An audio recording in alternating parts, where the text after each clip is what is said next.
जय श्री राम। कैसे हैं आप सभी? आई होप मेरा यूट्यूब परिवार खुश और स्वस्थ होगा। आइए अब बात करते हैं हमारे बीच जो हमारे पितर आए हुए हैं तो उनके बारे में। पितृपक्ष में हमें क्या करना चाहिए, क्या नहीं करना चाहिए। तो शुरुआत करते हैं कि हमें पितृपक्ष में क्या करना चाहिए। हमें पितृपक्ष में पंच बलि जो बोलते हैं उसको ज़रूर करना चाहिए।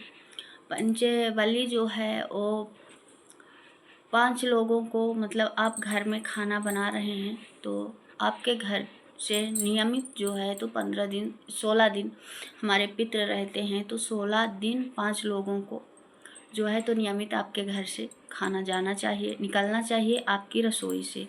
इससे हमारे जो पितृ हैं वो खुश होते हैं, प्रसन्न होते हैं और जाते जाते हमें सुख समृद्धि और स्वास्थ्य का जो है तो आशीर्वाद दे के जाते हैं। हमें जो है तो पितरों के निमित्त मीठा जल पीपल में चढ़ाना चाहिए और सूर्यदेव को जल देना चाहिए। काले तिल डाल के सूर्यदेव को जल देना चाहिए।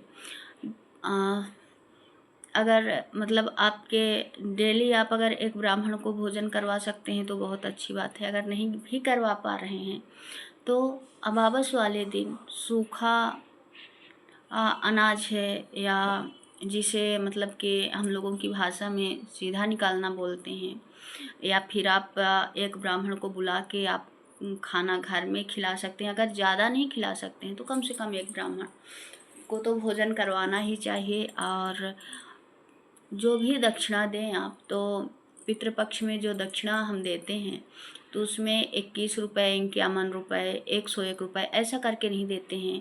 उसमें 20 रुपये, 50 रुपये, 100 रुपये, 200, 500, मतलब कि ऐसे करके उसमें जो दक्षिणा दी जाती है वो दी जाती है।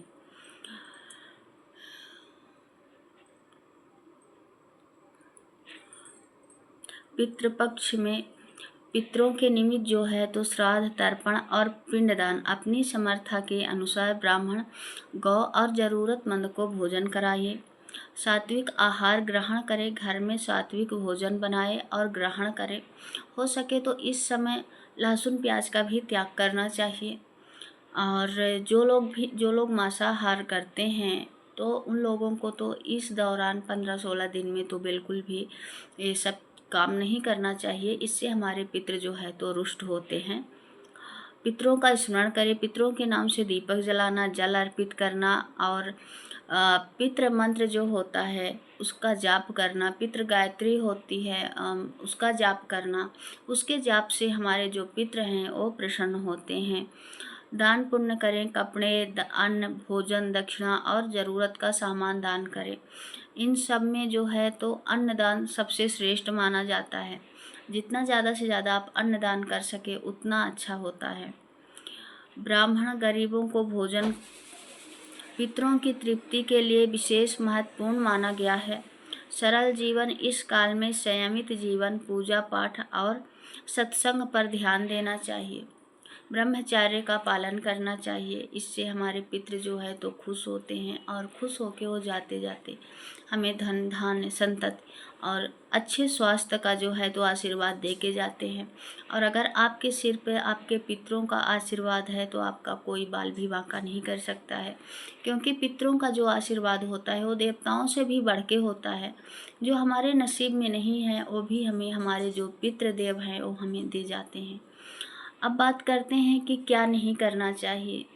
हमें पितृपक्ष में भैंस के दूध की जो खीर है वो नहीं बनानी चाहिए। जिस दिन श्राद्ध होती है, जिस दिन हम ब्राह्मणों को भोज कराते हैं, उस दिन अधिकांश घरों में खीर बनती है। पर उस दिन जो खीर बनती है वो गाय के दूध से बनानी चाहिए। और बोलते हैं कि भैंस की दूध का जो खीर होता है उससे ना पितृ हमारे नाराज होते हैं, क्योंकि यम का जो वाहन है वो भैंसा है। इसलिए जो है तो एक रीजन ये मानते हैं कि इसलिए पितृदेव जो है तो भैंस के दूध की खीर जो है तो स्वीकार नहीं करते हैं। तो इस दिन जो भी खीर बनती है वो गाय के दूध से बनती है। विवाह, सगाई या मांगलिक कार्य इस अवधि में शुभ कार्य नहीं किए जाते हैं। मांस, शराब, लहसुन, प्याज इनका सेवन वर्जित माना गया है।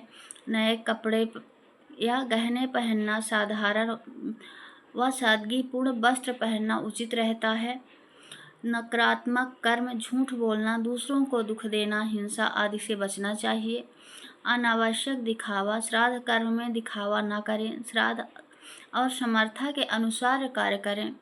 घर की साफ सफाई, पितृपक्ष में घर को स्वच्छ रखना बहुत ज़रूरी माना गया है। सुबह शाम आप जो है तो अपने जो आपके मेन गेट की देहली होती है, उस सुबह सुबह जब आप उठते हैं, सबसे पहले जो घर की औरत होती है उसको अपनी देहली पर थोड़ा थोड़ा जल दोनों साइड डालना चाहिए। हालांकि आज फ्लैट सिस्टम है तो हम उसको मतलब कि धो नहीं सकते हैं, पर थोड़ा थोड़ा जल तो सींच ही सकते हैं।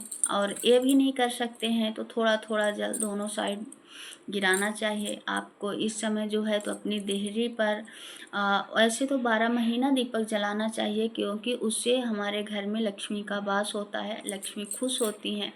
और कोई भी चाहे सकारात्मक ऊर्जा हो या नकारात्मक ऊर्जा हो, हमारी देहरी से ही प्रवेश करती है। इसलिए घर की देहरी जो है उसे हमेशा साफ सुथरा रखना चाहिए।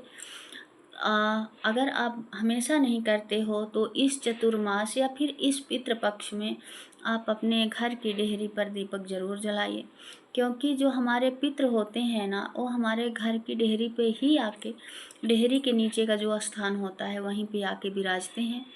इसलिए आप अपनी देहरी की साफ सफाई ज़रूर करें। जय श्री राम। कमेंट में जय श्री राम ज़रूर लिखिएगा।